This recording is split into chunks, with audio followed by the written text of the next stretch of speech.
In our film, we focused on Rizal's time, on Dapat Meneta's execution.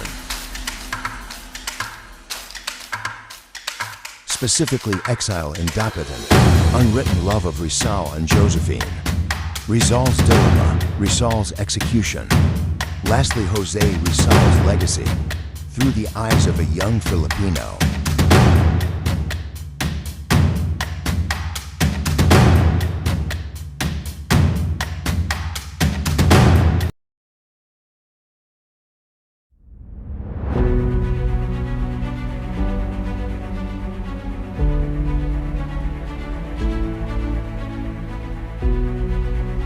Apo.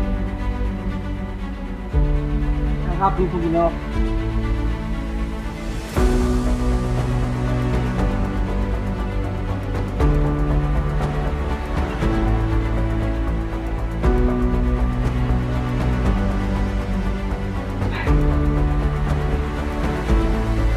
Dr. Rizal.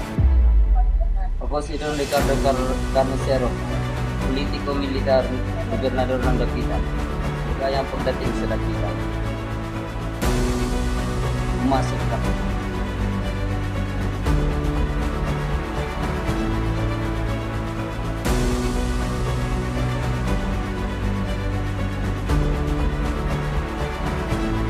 Tawagin ko muna sa pangalawa.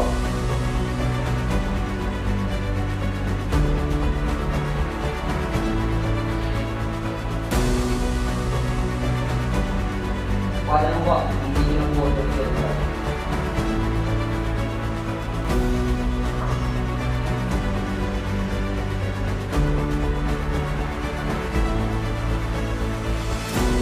Yan pala si Rizal.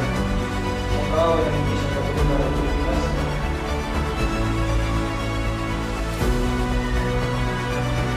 Kasi Rizal, ayon sa Rizal, ito ay karapatan hindi na hindi matutulugan.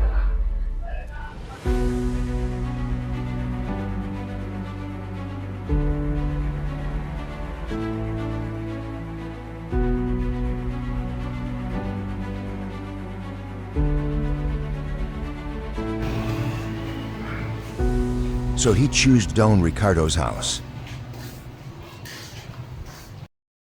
Even with their differences, Kumusta na mong padre? Okay na. Don Ricardo treated him as a friend than a prisoner. While in the town, he also taught young boys Spanish, English, math, science. And here he opened a school. Teached simple arithmetic and other stuff.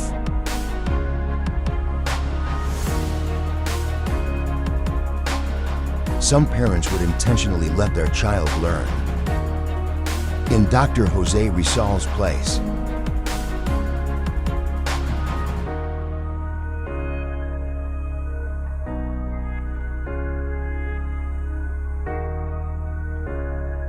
but their child must do errands of Rizal and sleep there.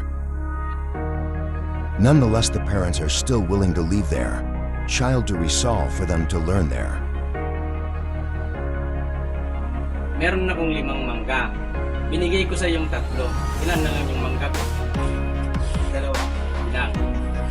Diba 5? Mabawasan na 3. 1, 2, 3. 1. Meron akong 10 saging. Bibigay ko sa yung 7. Ilan na lang yung sa akin? Magbilang ka? 1, 2, 3, 4, 5, 6, 7. Ilan lang yung natira? 3.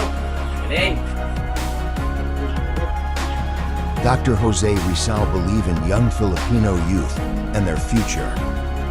Wrote the poem to the Philippine youth for them to be inspired. His most remembered quote from the poem was, "The youth is the hope of the motherland." Honorable mention of Rizal's contribution in Dapitan was the construction of the town's first water system.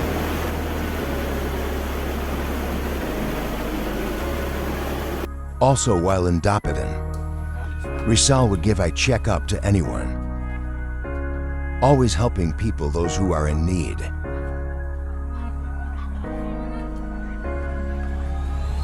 His most patients are from the town or nearby town. But some of his patients came from foreign lands, like George Toffer from Hong Kong and his adopted daughter Josephine Bracken. Morning, Dr. Rizal. Good morning, mister. I am Mr. Bracken. This is my daughter, Josephine Bracken. Nice to meet you. Rizal was attracted to her immediately. He must have become bored and lonely, and what better diversion could there be than falling in love again? George Toffer came to Dapitan in hoping Dr. Jose Rizal can help him aid his blindness.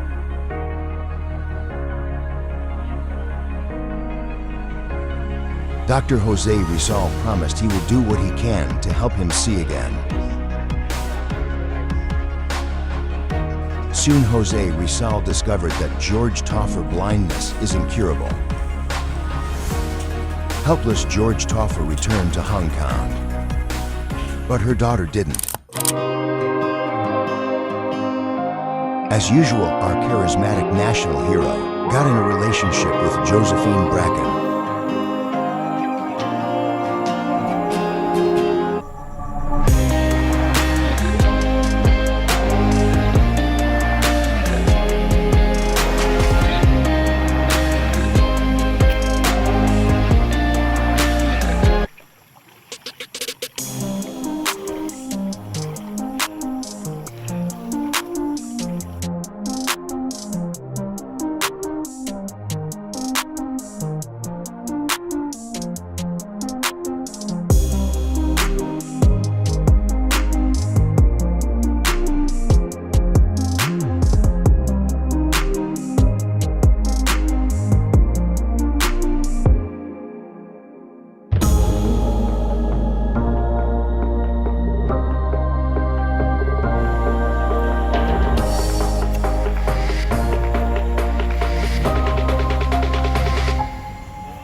Hingi tayo ng paintulot kay Padre na magpakasal.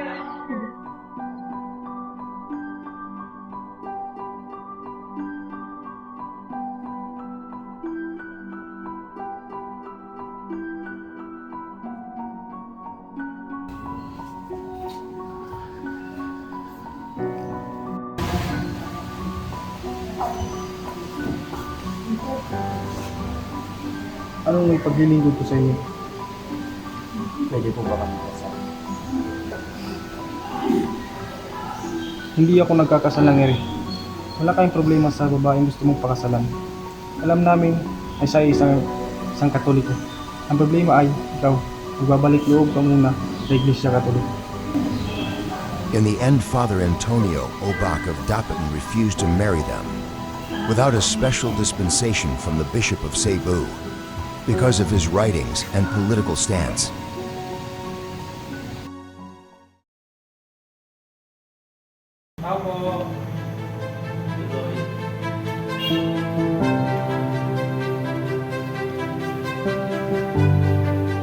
Magandang araw, Dr. Cesar. Ako si Procopio Bonifacio. At ang kasama ko ay si Raimundo Mata, isang ulam na nais ko pagkasunta sa iyo. Maraming salamat.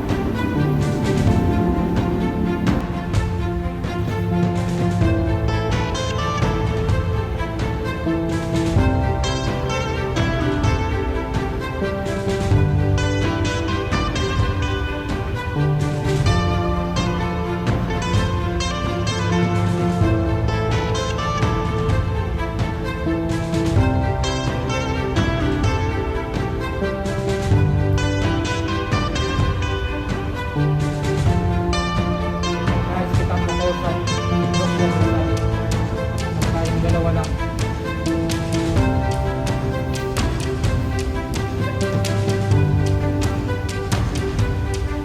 Dr. Cesar, hindi ka lang ako. Procopio Bonifacio ang tunay ng pangalan. Kundi ay Pio Valenzuela.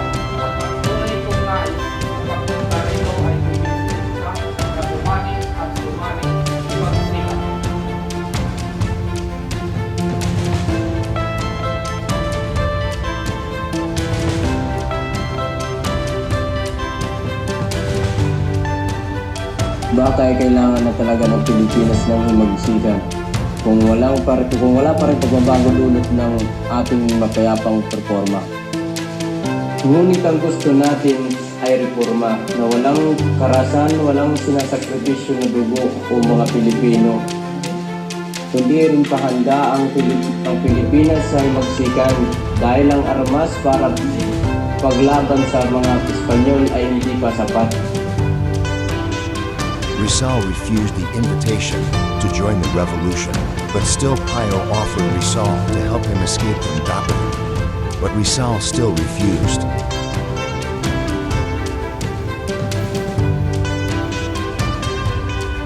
Rizal for years exile in Dapitan ended in July 31st, 1896.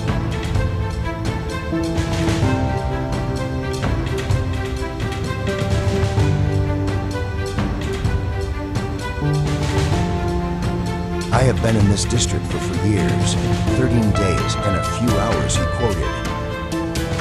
Adios, Dapitan. Rizal didn't know his final day or closing. On October 6, 1896, Jose Rizal was arrested.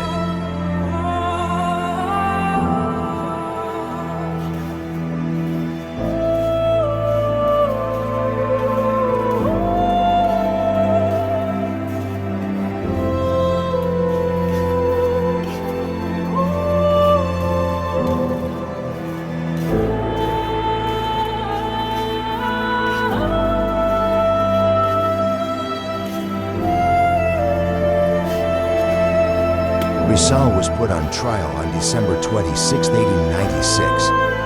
In defending himself, Dr. Jose Rizal presented 12 arguments, but still, the court judged him guilty for the charges and voted for death. Nasangka na si Dr. Jose Rizal ay hinahatulan ng kamatayan sa tatlong krimen. Ito ay revolusyon, pag-aapi sa pamahalaan at pagtutunan sa makasalanan. Ipapatupad ito sa ikatlong po ng Disyembre, 1896 sa ganap ng alas 6:30 ng umaga. The day of his execution has arrived.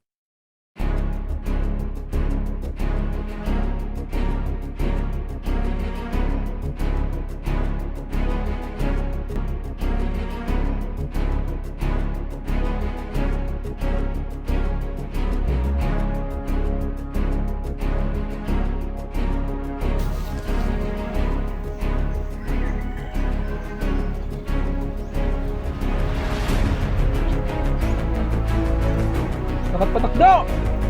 Cut!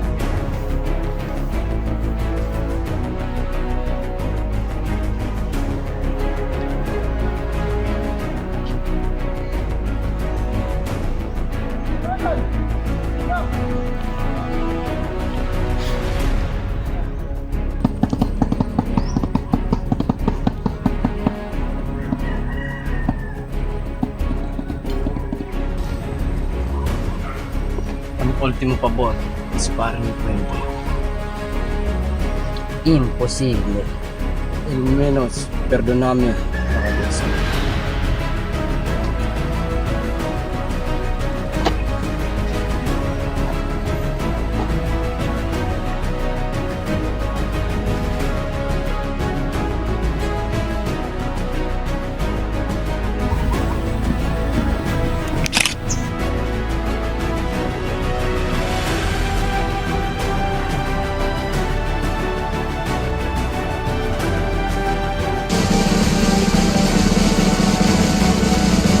En nombre del rey de España, altera de la parte la favor del criminal. Será porcelana también. A por ver. Arte. Aborte.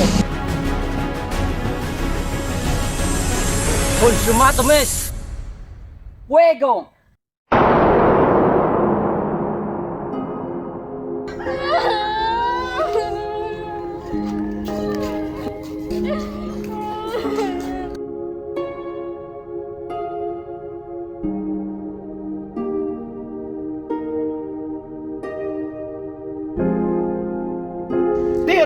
Gracias.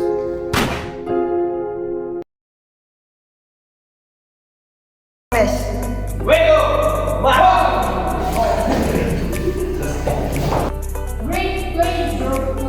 Okay, class. Let's give this round of applause.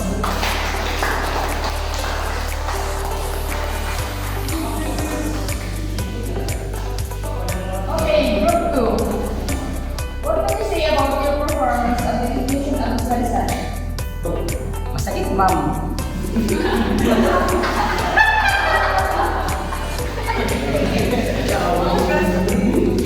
Pero lang, ma'am, namatay siyang bayani para sa bayan niyang pinakamamahal.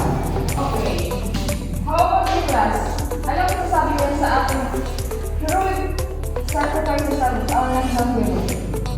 May plus points ang nakakagot. Okay, Alisa. Hindi madali ang pinagdaanan ng Rizal. Dahil sa sakripisyo niya ay naging role model siya sa mga kabataan na kapulat ko in terms of nationalism at patriotism. Sino ba ang naging idea nito? Ikaw, Daron. So my understanding about Rizal execution, even on his last hour before he executed, he wants to peaceful reform para makuha ang ating kalayaan laban sa mga Espanyol. Sino ba ang may idea dito?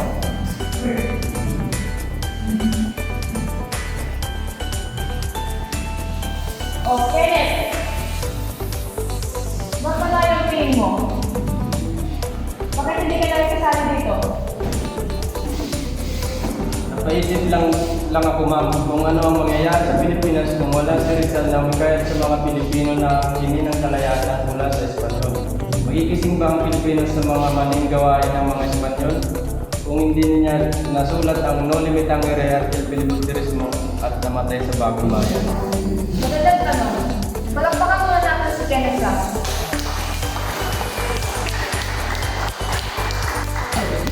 Ganyan ka-importante ang ating pambansang bayani, class. If there is a role na si Rizal will existed, maaari ay hanggang ngayon hindi pa natin nakukuha ang ating kalayaan. Yan din ang rason o dahilan kung bakit tinatalakay natin ang buhay at mga obra ng si Rizal. Yan din ang dahilan kung bakit may subject na Rizal. Life and works of Rizal. Diba?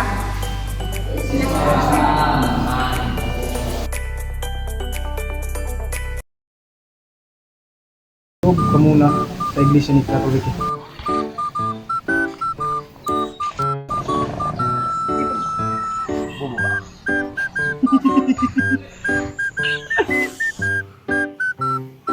Ayan.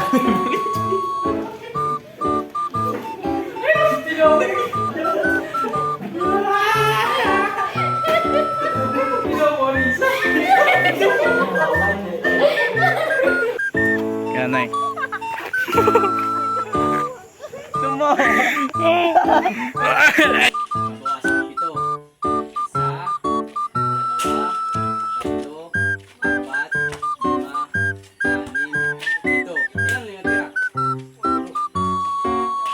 5, 6, 7.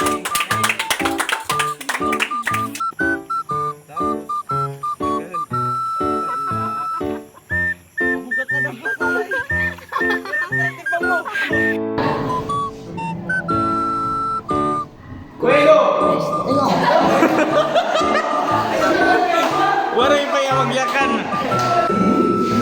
Pero lang, namatay si Rizal na isang bayani para sa bayan niya.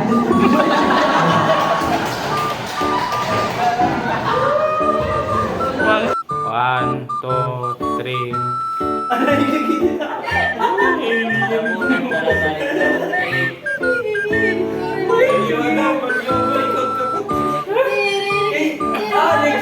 Consumado mes.